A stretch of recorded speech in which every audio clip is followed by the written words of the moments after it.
Gemini, ito po ang ganap sa inyo sa September 6 hanggang September 12. 1 week reading. Kung hindi kayo ang tinutukoy, maaaring ibang Gemini po ang tinutukoy sa reading na ito. Simulan na po natin. Ano ang ganap sa mga Gemini sa September 6 hanggang September 12?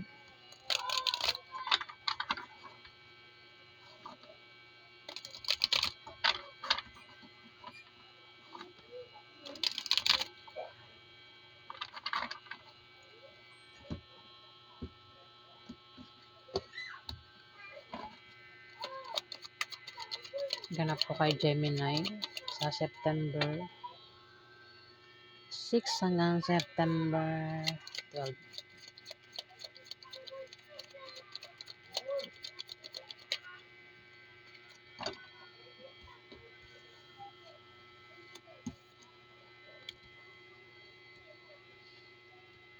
Seven of Pentacles, Gemini. Meron ka bang pinaghihirapan dyan? Tinatrabaho mo? Ayan, maaaring makita mo na ang resulta ng bagay na yan na pinaghihirapan mo sa 1 week, Gemini. Kung ito'y ipon, makikita mo ang pagdami ng ipon mo. Kung ito'y invest, makikita mo lumalago yung invest mo sa 1 week na yan, Gemini. O kung ano pa yan na inaantay mo o tinatrabaho mo. Ayan, makikita mo na ang resulta sa 1 week na yan, Gemini. Pwede rin naman, baka meron kang binubuong plano. Yan daw po ay mangyayari sa 1 week na yan, Gemini. Ingat lang na may devil dito. Pwede ikaw yung devil o yung karelasyon mo ang devil. Pwede rin member ng pamilya mo ang devil. Ang taong ito ay toxic, may pagka-devil nga ugali, controller, kinokontrol ka o baka ikaw yung kumokontrol sa kanya. Pwede rin may bisyo ito. Yung bisyo nito ay alak, sigarilyo, o kung ano pang bisyo nito, Gemini. Pwede ikaw o itong Sagittarius na ito, lalaki, Gemini.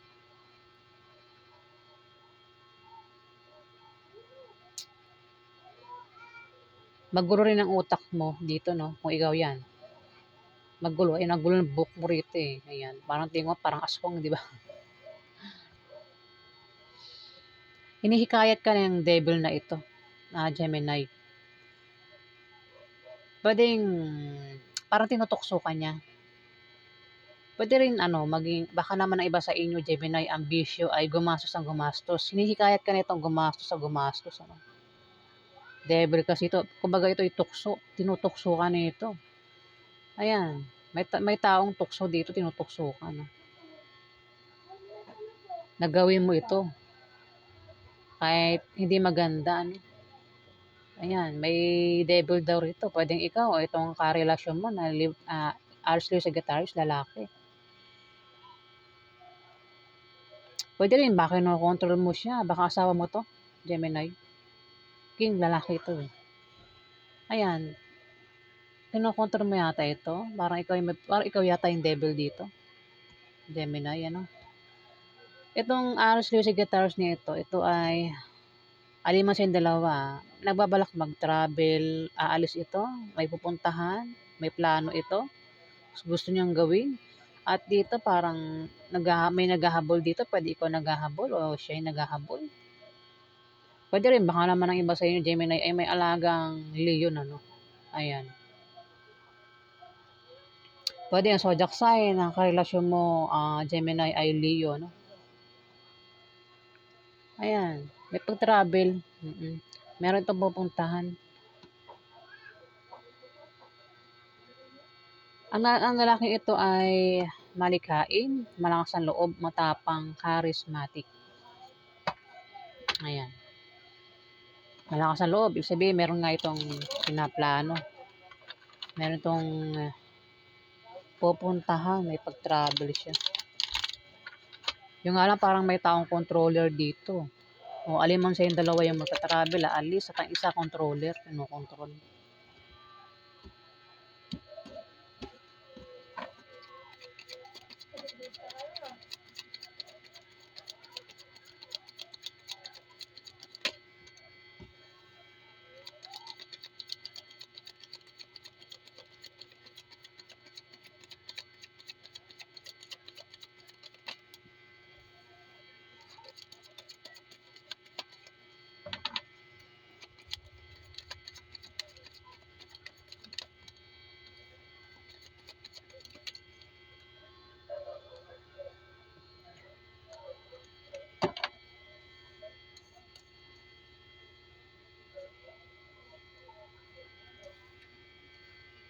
May hangman, may mahang.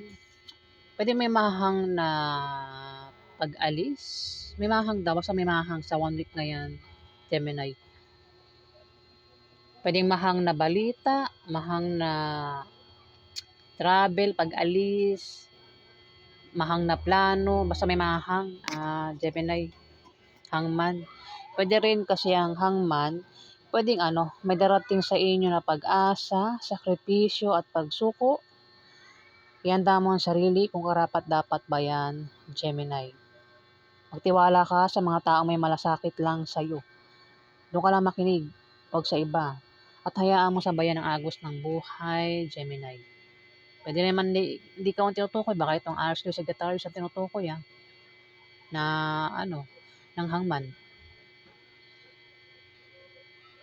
May Ace of Cups.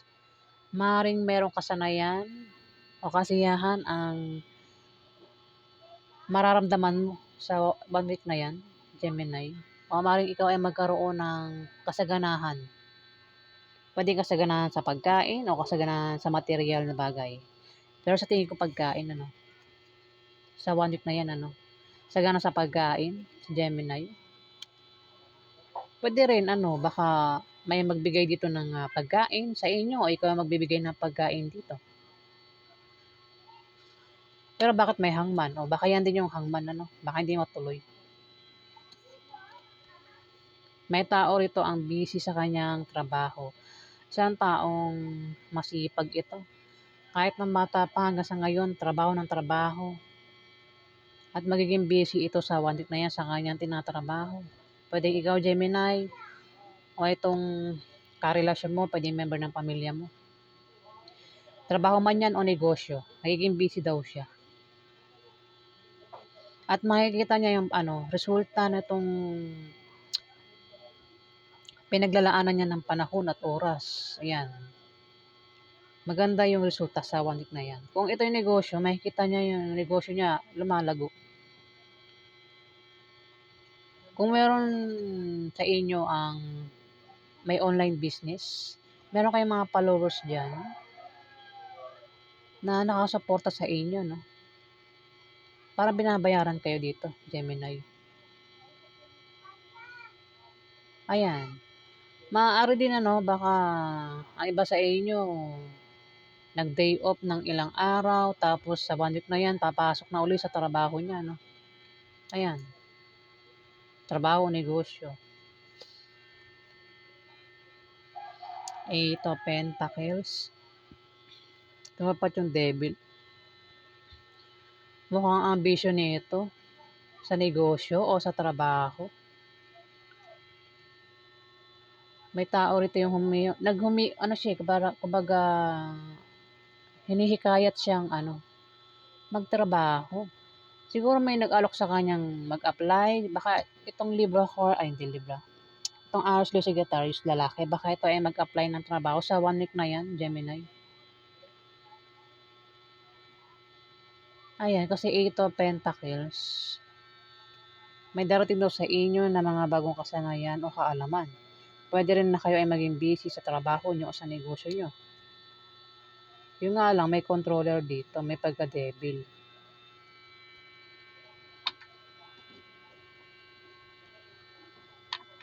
Ayan.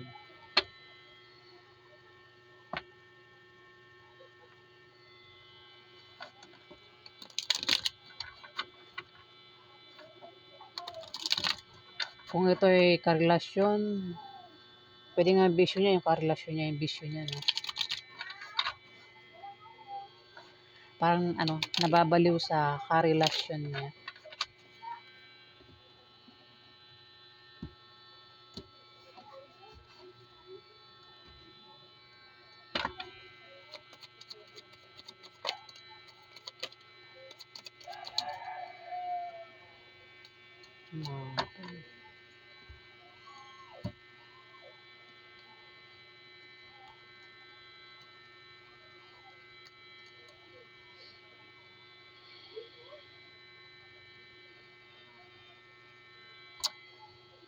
May Empress dito.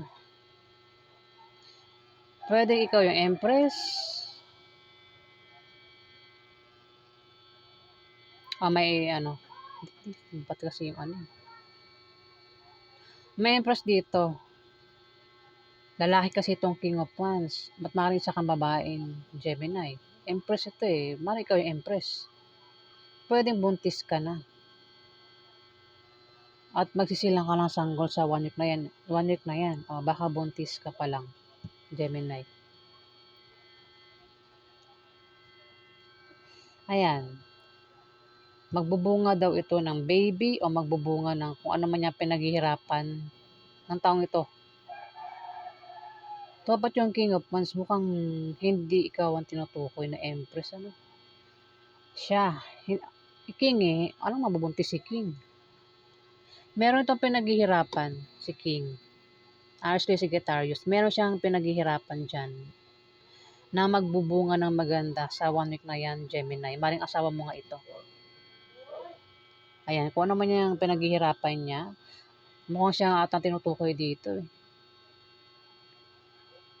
Ayan, magbubunga daw ng maganda. Kung ano man yan. Tinatrabaho niya o baka yan ay proyekto. Magbubunga daw ng maganda. Ayan. Yung alam magkakaroon ng away.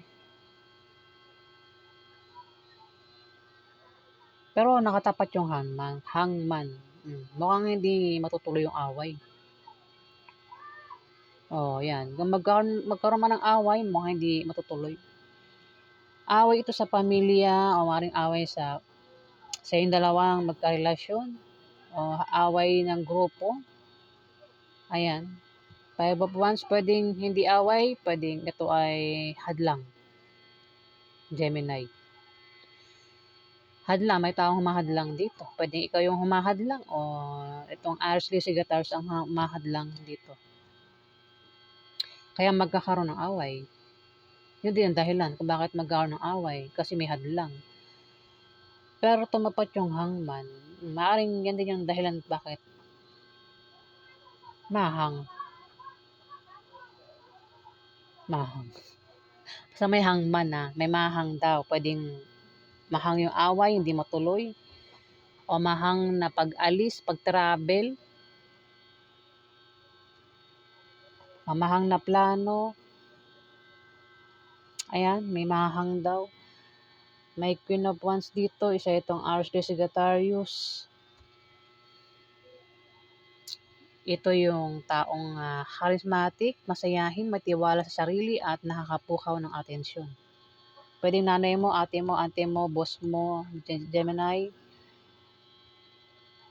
At tumapat yung Ace of Cups. Pwedeng ikaw ay makatanggap ng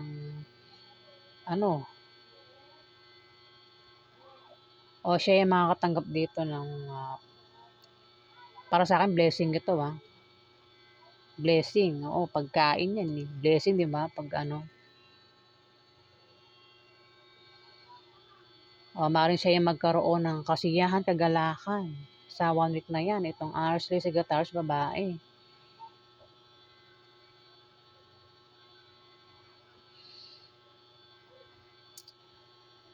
Maaaring siya ay magkaroon ng kasaganahan sa material na bagay o sa pagkain. Ayan, Gemini.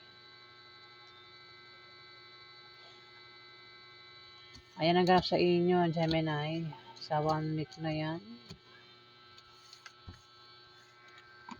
Kung nagustuhan yung aking reading, huwag kalimutan mag-like at mag-subscribe. At sa mga subscriber po, salamat po.